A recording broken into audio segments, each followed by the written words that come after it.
നമസ്കാരം. ടെർബോയെക്കുറിച്ച് പറഞ്ഞാൽ ഒരു ആക്ഷൻ മാസ് മൂവി എന്ന് ഒറ്റ വാക്കിൽ പറയാം. ഈ സിനിമയുടെ തിരക്കഥാകൃത്തായിട്ടുള്ള മിഥുൻ മാനുവൽ ഒരുപാട് ഇൻ്റർവ്യൂകളിലൊക്കെ പറഞ്ഞിട്ടുള്ള ചില കാര്യങ്ങൾ ഈ സിനിമ കണ്ടപ്പോൾ അത് അർത്ഥവത്താണ് എന്ന് തന്നെ പറയേണ്ടിയിരിക്കുന്നു.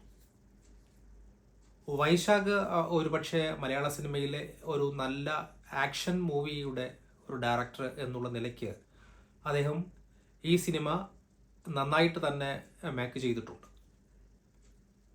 മമ്മൂട്ടി കമ്പനിയുടെ ഈ ഒരു സിനിമ ഇത്രയും വലിയ ഒരു ആക്ഷൻ സിനിമയായിരിക്കും എന്ന് പ്രതീക്ഷിച്ചില്ല. കാരണം മമ്മൂട്ടി കമ്പനിയാണ് ഈ സിനിമ എടുത്തിരിക്കുന്നത്. അതുകൊണ്ട് തന്നെ ഇത്രയും വലിയ ഒരു ആക്ഷൻ മൂവി ആവുമെന്ന് ഞാൻ ഒട്ടും കരുതിയില്ല. പക്ഷേ കിടിലം ആക്ഷൻ സിനിമ തന്നെയാണ് ഇത്, യാതൊരു സംശയമില്ല. ഇതിൻ്റെ എൻട്രി BGM ഒരു രക്ഷയില്ല. മമ്മൂട്ടിയുടെ ആയിക്കോട്ടെ വില്ലൻ്റെ ആയിക്കോട്ടെ രണ്ടുപേരുടെയും എൻട്രി മ്യൂസിക്, പിന്നെ ഇതിൻ്റെ BGM എന്ന് പറയുന്നത് ഈ സിനിമ അവസാനിക്കുന്നത് വരെയും ഈ BGM ഭയങ്കരമായിട്ട് ഇങ്ങനെ നെഞ്ചിലിങ്ങനെ ഇടിച്ചിടിച്ച് നിൽക്കുന്ന രീതിയിലുള്ള BGM ആണ് ഈ ഇതിൻ്റെ ഒരു പ്രത്യേകത. നമ്മൾ ബിഗ് ബിയിൽ കണ്ടതുപോലെ, സാഗർ ഇലിയാസ് ജാക്കിയിൽ കണ്ടതുപോലെയുള്ള അങ്ങനെയുള്ള സിനിമയിലൊക്കെ കണ്ടിട്ടുള്ള ഇതുപോലുള്ള നല്ല എഫക്റ്റീവായിട്ടുള്ള ഇനി വരും കാലങ്ങളിൽ പിന്നെ നമ്മൾ റിംഗ് ടോണൊക്കെ ആക്കാൻ പോകുന്ന ഒരു BGM, നല്ല സ്റ്റൈൽ BGM. അതിന് ക്രിസ്റ്റോ സേവ്യറിന് ഒരു സല്യൂട്ടുണ്ട്. അതോടൊപ്പം തന്നെ ഇതിൻ്റെ ആക്ഷൻ ചെയ്തിരിക്കുന്ന ഫീനിക്സ് പ്രഭു, അദ്ദേഹം ഒരുപക്ഷെ ഇത്രയും മനോഹരമായിട്ട് മമ്മൂട്ടിയെ പോലുള്ള ഒരു നടനെ വെച്ചുകൊണ്ട് ഇത്രയും മനോഹരമായിട്ട് ആക്ഷൻ ചെയ്യാൻ സാധിച്ചു എന്നത് വലിയ കാര്യമാണ്. കാരണം അദ്ദേഹത്തിൻ്റെ ഏജിനെ കൂടി നമ്മൾ മുൻപിൽ വയ്ക്കണം. അതുകൊണ്ട് തന്നെ അദ്ദേഹത്തിൻ്റെ ഏജിന് അപ്പുറമാണ് അദ്ദേഹം ചെയ്തു വച്ചിരിക്കുന്നത്. കിടിലമാണ്, കിടിലം എന്ന് തന്നെ പറയാം. ഇതിൽ യാതൊരു മറയ്ക്കോ അല്ലെങ്കിൽ ഒരു ഇതിനൊന്നിനും തന്നെ പ്രാധാന്യമില്ല. ഇത് ഒരു ആക്ഷൻ സിനിമയാണ്. ഈ സിനിമയിലൂടെ ഒരു വലിയ സംഭവം, രണ്ട് സംഭവങ്ങളെയാണ് ഇവിടെ എടുത്തു വയ്ക്കുന്നത്. അതിൽ ഒരു സംഭവം പറയാതിരിക്കാൻ പറ്റില്ല. കാരണം ഇന്ന് നമ്മുടെ സമൂഹത്തിൽ നടക്കുന്ന, നമ്മുടെ രാജ്യത്ത് നടക്കുന്ന ഒരു വലിയ സംഭവത്തെയാണ്.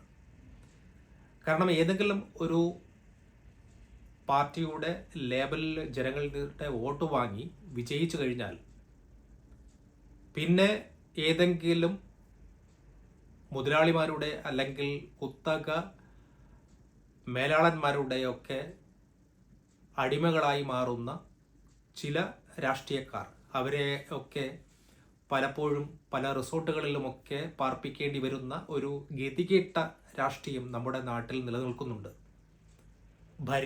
ഭരിക്കാൻ വേണ്ടി പണമിറക്കി MPമാരെയും MLAമാരെയും ചാക്കിടുന്ന ഒരു രാഷ്ട്രീയം, അത് നമ്മുടെ രാജ്യത്ത് കുറച്ചു കാലമായി നടക്കുന്നതാണ്. ഒരു 10 കൊല്ലത്തിനിടയിൽ സംഭവിച്ച നമ്മുടെ രാജ്യം കണ്ടുകൊണ്ടിരിക്കുന്ന ഒരു രാഷ്ട്രീയം. ആ രാഷ്ട്രീയത്തെ വളരെ നന്നായിട്ട് തന്നെ ഈ സിനിമയിൽ വരച്ചു കാട്ടിയിട്ടുണ്ട്.